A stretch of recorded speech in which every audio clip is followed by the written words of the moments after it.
Assalamualaikum warahmatullahi wabarakatuh. A'udzu billahi bismillah alhamdulillah wa syukru ala ni'amillah wa billah wa bihaqqillah wa bi syafaati rasulillah Muhammad ibni Abdillah. Amma ba'd. Pertama-tama dan yang paling utama, marilah kita panjatkan puja berserta syukur kehadirat Allah Subhanahu wa taala. Tidak lupa salawat beserta salam semoga tercurah limpahkan kepada baginda alam, yakni kanjeng Nabi Muhammad sallallahu alaihi wasallam. Yang saya hormati Bapak dosen pengampu mata kuliah Filsafat Islam, Dr. Haji Rudi Ahmad Suryadi MPD, dan yang saya hormati rekan-rekan, teman-temanku, sahabat-sahabatku sekalian yang saya banggakan dan yang saya hormati. Sebelumnya saya izin memperkenalkan diri terlebih dahulu. Perkenalkan, nama saya Siti Aisyah dari semester 2 kelas reguler A dengan NIM 2223090021.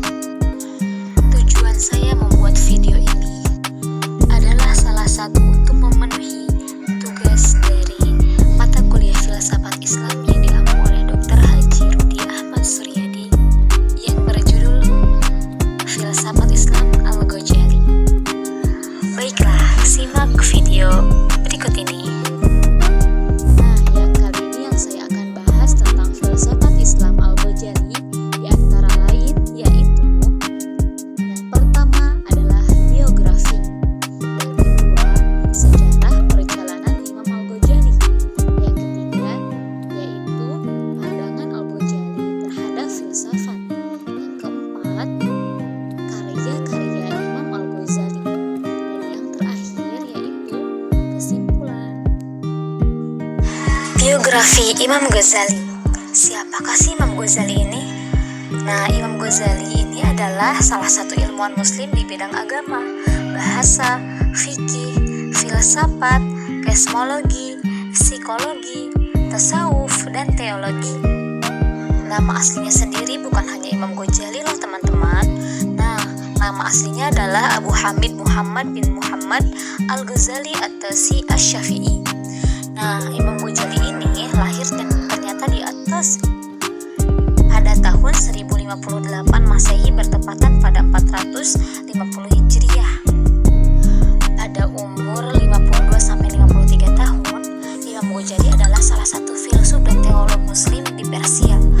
Dan beliau juga dikenal sebagai Al-Ghazal, teman-teman, di dunia barat abad pertengahan. Nah, ternyata kehebatan Imam Ghazali, ayahnya juga sangat hebat sekali loh teman-teman. Padahal kita ceritakan ya, pekerjaan ayah Imam Ghazali ini adalah memintal benang loh dan menjualnya di pasar-pasar. Ayahnya juga termasuk ahli tasawuf yang sangat hebat ternyata. Makanya anaknya yaitu Imam Al-Ghazali, Masya Allah, sangat terkenal dan mempunyai banyak sekali karya. Nah, ayahnya sebelum meninggal dunia pada waktu itu, ia berwasiat kepada Imam Al-Ghazali. Nah, tidak hanya itu juga, sebelumnya ia juga berwasiat kepada teman akrabnya yang bernama Ahmad bin Muhammad Ar-Razakani agar dia mau mengasuh Al-Ghazali. Ternyata pada waktu itu Al-Ghazali sudah ditinggalkan oleh ayahnya pada umur masih kecil ternyata. Maka dari itu, ayahnya Imam Al-Ghazali menyerahkan semua hartanya kepada Ar-Razakani untuk biaya hidup dan belajar Imam Al-Ghazali. Ternyata qadarullah, ayahnya Imam Al-Ghazali wafat di Tusia, sebuah kota tempat kelahirannya, pada tahun 505 Hijriah 1111 Masehi. Nah, dalam usianya yang ke-55 tahun. Pada masa kecil Imam Al-Ghazali, ia mempelajari ilmu fikih juga teman-teman di negerinya sendiri pada Syekh Ahmad bin Muhammad Ar-Razakani.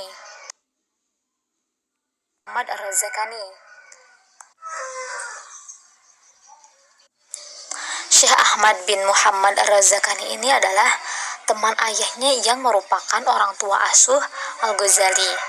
Nah, kemudian Al-Ghazali belajar pada Imam Abi Nasr al-Ismail di negeri Juruzan. Setelah mempelajari ilmu di negerinya, maka ia berangkat ke Naisabur dan belajar pada Imam Al-Haramain. Nah, disinilah Imam Ghazali mulai menampakkan tanda-tanda ketajaman otaknya yang luar biasa dan dapat menguasai beberapa ilmu pengetahuan. Pada masa itu, seperti ilmu mantik. Wah, hebat sekali ya teman-teman. Ilmu mantik ini berdasarkan logika, falsafah, dan fikih mazhab Syafi'i. Nah, karena kecerdasan Imam Ghazali itulah Imam Al-Haramain mengatakan bahwa Imam Ghazali itu adalah lautan tak bertepi.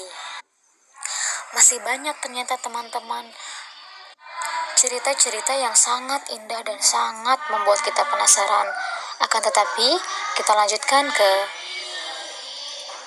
pembahasan selanjutnya. Sejarah Imam Ghazali. Nah, Imam Ghazali adalah sebuah nama yang tidak asing di telinga kaum muslimin. Tokoh terkemuka dan kencah filsafat dan tasawuf, memiliki pengaruh dan pemikiran yang telah menyebar ke sentro dunia Islam. Ironisnya, sejarah dan perjalanan hidupnya masih terasa asing. Kebanyakan kaum muslimin belum mengenalinya. Berikut adalah sebagai sisi kehidupannya, sehingga setiap kaum muslimin yang mengikutinya hendaknya mengambil hikmah dari sejarah hidup beliau. Nah, gimana teman kehidupan perjalanan beliau menuntut ilmu? Nah, yang tadi saya ceritakan bahwa ayah beliau adalah salah seorang pengrajin kain suf yang dibuat dari kulit domba. Nah, ia menjualnya di kota Tusi. Menjelang wafat, dia mewariskan pemeliharaan kedua anaknya kepada temannya dari kalangan orang yang baik.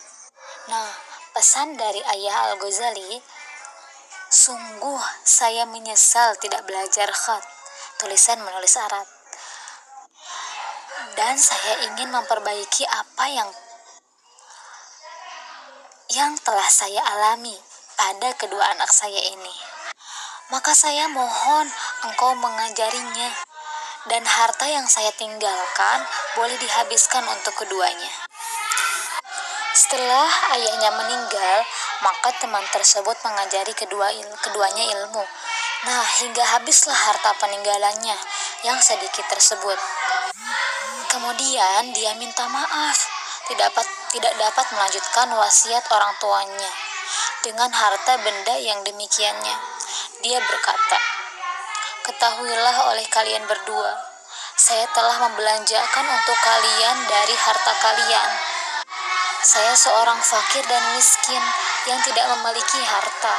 Saya menganjurkan kalian berdua untuk masuk ke madrasah sebagai penuntut ilmu, sehingga memperoleh makanan yang dapat membantu kalian berdua. Nah, mereka berdua, Al-Ghazali dan saudaranya, keduanya melaksanakan anjuran tersebut. Nah, itulah yang menjadi sebab kebahagiaan dan ketinggian mereka. Demikianlah ceritakan Al-Ghazali. Oke, selanjutnya yaitu pandangan Al-Ghazali terhadap filsafat. Mengenai pandangan Al-Ghazali, para ilmuwan berpendapat bahwa ia bukan seorang filosof. Nah, kenapa? Karena ia menentang dan memerangi filsafat dan membuangnya.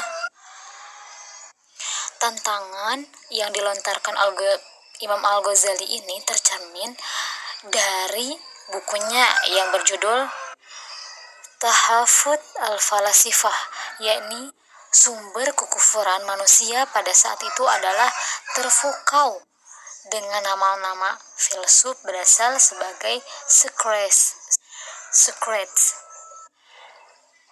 Epicurus, Plato, Aristoteles, dan lain-lainnya. Mereka mendengar perilaku pengikut filsuf dan kesesatannya dalam menjelaskan intelektualitas dan kebaikan prinsip-prinsipnya. ketelitian ilmu para filsuf di bidang geometri, logika, ilmu alam, dan teologi, mereka mendengar bahwa para filsuf ini mengingkari semua syariat dan agama, tidak percaya pada dimensi-dimensi ajaran agama. Para filsuf meyakini bahwa agama adalah ajaran-ajaran yang disusun rapi dan dihiasi keindahan. Jika melihat ungkapan di atas, terlihat bahwa Imam Al-Ghazali lebih tepat digolongkan dalam kelompok pembangunan agama yang jalan pemikirannya didasarkan pada sumber ajaran Islam, yaitu Al-Quran dan hadis.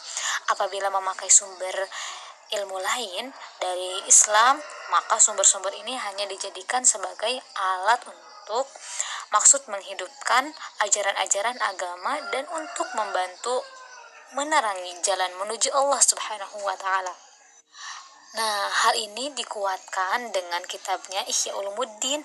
Dalam buku Tafa'ul Al-Falasifah, Al-Ghazali juga diterangkan tentang keremehan pemikiran-pemikiran filsafat, sehingga apakah mungkin filsafat justru menghukumi atas dirinya sendiri. Al-Ghazali dengan beberapa kali menyatakan bahwa tujuan menyusun buku tersebut untuk menghancurkan filsafat dan menggoyahkan kepercayaan orang terhadap filsafat.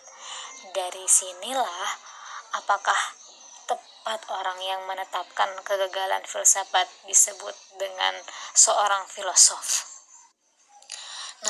Imam Al-Ghazali juga mengelompokkan filosof menjadi 3 golongan. Golongan yang pertama yaitu filosof materialis Dariyun, yaitu mereka adalah para filosof yang menyangkal adanya Tuhan. Sementara itu, kosmos ini ada dengan sendirinya. Golongan yang kedua yaitu filosof naturalis tabayun. Mereka adalah para filosof yang melaksanakan berbagai penelitian di alam ini. Melalui penyelidikan tersebut, mereka cukup banyak menyaksikan keajaiban-keajaiban dan memaksa mereka untuk mengakui adanya Maha Pencipta di alam raya ini. Kendatipun demikian, mereka tetap mengingkari Allah dan Rasul-Nya dan hari berbangkit. Mereka tidak mengenal pahala dosa sebab mereka hanya memuaskan memuaskan hawa nafsu seperti hewan. Golongan yang ketiga, filosof ketuhanan yang bisa disebut dengan ilahiyun. Mereka adalah salah satu filosofi Yunani seperti Socrates, Plato, dan Aristoteles. Aristoteles telah menyanggah pemikiran filosof sebelumnya, materialis dan naturalis. Namun, ia sendiri tidak dapat membebaskan diri dari sia-sia kekafiran dan keherodoksian. Oleh karena itu, ia sendiri termasuk orang kafir, dan begitu juga Al-Farabi dan Ibnu Sina yang menyebarluaskan pemikiran ini di dunia Islam. Yang selanjutnya yaitu karya-karya Imam Al-Ghazali. Karya-karya Imam Al-Ghazali, karya-karyanya pun banyak diterjemahkan ke dalam berbagai bahasa seperti Latin, Ibrani, Spanyol, Prancis, Jerman, dan Inggris, termasuk bahasa Indonesia. Mengutip buku berjudul Pejuang dan Pemikiran Islam dari Masa ke Masa yang ditulis oleh Abdul Latif dan Hidayatullah. Beberapa karya Imam Al-Ghazali di antaranya adalah dalam bidang filsafat ada Maqasid Al-Falasifah, bisa disebut dengan pemikiran kaum filosof yang menguraikan ilmu-ilmu alam dan ketuhanan dari para filosof, terutama Ibnu Sina. Karya-karya Imam Al-Ghazali, kalian pasti ingin tahu kan apa saja karya-karya Imam Al-Ghazali? Nah, di sini ada Asar Ilmu Ad-Din atau bisa disebut dengan rahasia ilmu agama. Ada juga Tarbiyatul Aulad fi Islam, bisa disebut dengan pendidikan anak di dalam Islam. Dan beberapa karya-karya Imam Al-Ghazali lain yang termasuk ke dalam 5 bidang tersebut seperti Al-Hibr Al-Maqsud, Al-Masbuq, Fi Nasikhah Al-Muluk, bisa disebut dengan barang logam mulia, uraian tentang nasihat kepada para raja. Nah, berapa sih jumlah karya Imam Al-Ghazali? Nah, ada yang mengatakan yaitu Ali Al-Jumbulati menyebutkan karya Imam Al-Ghazali sebanyak 70 buah. Sementara menurut Abdurrahman Badawi dalam bukunya Mu'allafah Al-Ghazali menyebutkan karya Imam Al-Ghazali mencapai 457 judul. Al-Wasti dalam At-Tabaqat Al-Ilahiyah fi Manaqib Asy-Syafi'iyah menyebutkan 98 judul buku. Mustafa Ghalib menyebutkan angka 228 judul buku. Nah, itu teman-teman karya Imam Al-Ghazali dan jumlah-jumlah karya-karya Imam Al-Ghazali. Dari uraian di atas dapat ditarik kesimpulan bahwa Al-Ghazali adalah seorang teolog sekaligus seorang pemikir Islam yang banyak menyumbangkan pikirannya sampai ke generasi sekarang. Nah, Imam Al-Ghazali mengkritik para filosof tentang 3 persoalan tentang kekeliruan para filosof, yaitu 1. Bahwa materi dapat merusak sedangkan jiwa tidak, karena materi adalah entitas material yang terpisah dan hanya jiwa yang abadi, yang karena inilah esensi logos yang merupakan ruh. Yang kedua, menolak klaim bahwa pengetahuan yang khusus berubah jelas mungkin. Tuhan tidak mungkin berubah. Dan yang terakhir yaitu yang ketiga, Al-Ghazali mengatakan tidak ada satu kasus pun yang tidak abadi, mulai dari yang abadi. Mungkin itu saja yang dapat saya sampaikan.